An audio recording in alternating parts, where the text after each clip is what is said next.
Hello everyone, this is Everything Horror. We love to talk about everything horror.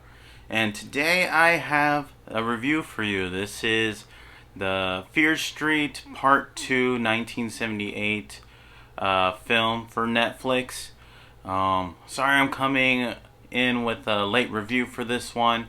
Yesterday it was a very eventful day for me. I went to go watch my Suns in the finals, game 2. Oh my gosh, it was crazy. I was pretty tuckered out after watching that game, so when I got here, I just watched my screener. I was going to do a review, but I was just tired and my voice was like almost gone because I was yelling throughout the whole entire game. But here with the review now, so I'm super excited to talk about this film. As you guys know, if you saw my review, if you haven't, I'm going to put the link in the description below. But I really liked Fear Street Part 1, 1994. I thought it was pretty refreshing. It brought back some of the cool aspects of 2000 slashers and put a cool twist to it. And so does Part 2. It has those elements of the late 70s and early 80s slashers, especially films like Friday the 13th, The Burning, films like that, those type of slasher movies. And they do it very well and they have a cool twist to it. So let's go ahead and get started with the review. Now, Fear Street Part 2 is directed again by Leigh Janiak. She's directing all of these films.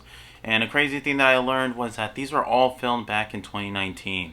I hadn't heard anything about this project until I think late last year. So pretty insane that they were able to keep it under wraps. Or maybe I don't pay attention.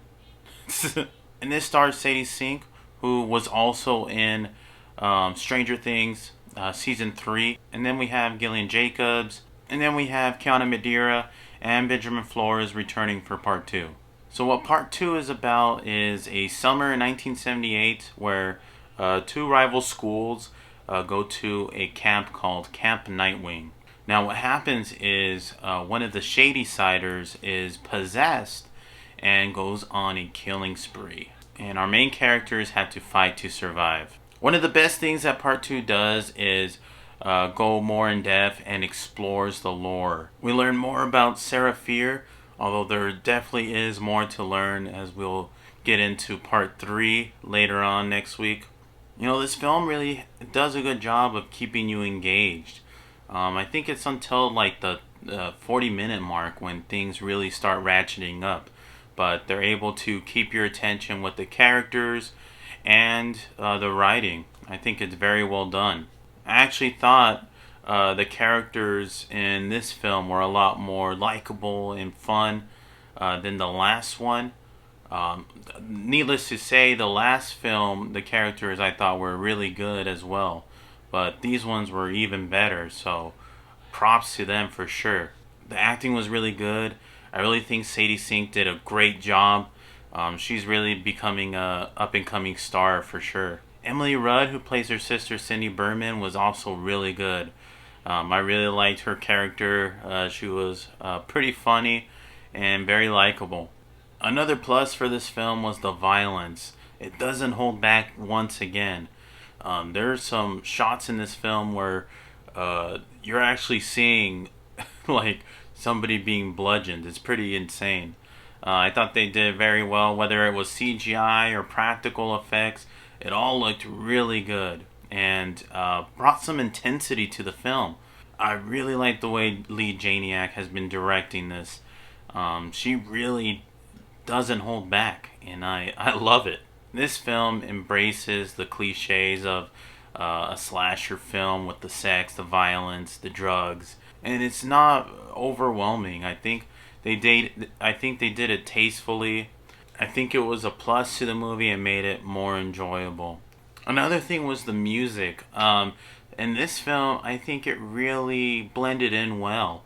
I know for the first movie, Part 1, 1994, it seemed a little bit out of place at times or a little bit overbearing, but for this film, I think it was just right, and probably the choice of music really helped. I really love Kansas, so anytime I hear Wayward Son, the only thing that this film lacks is really originality, but If you look past that, I think this is a very entertaining movie.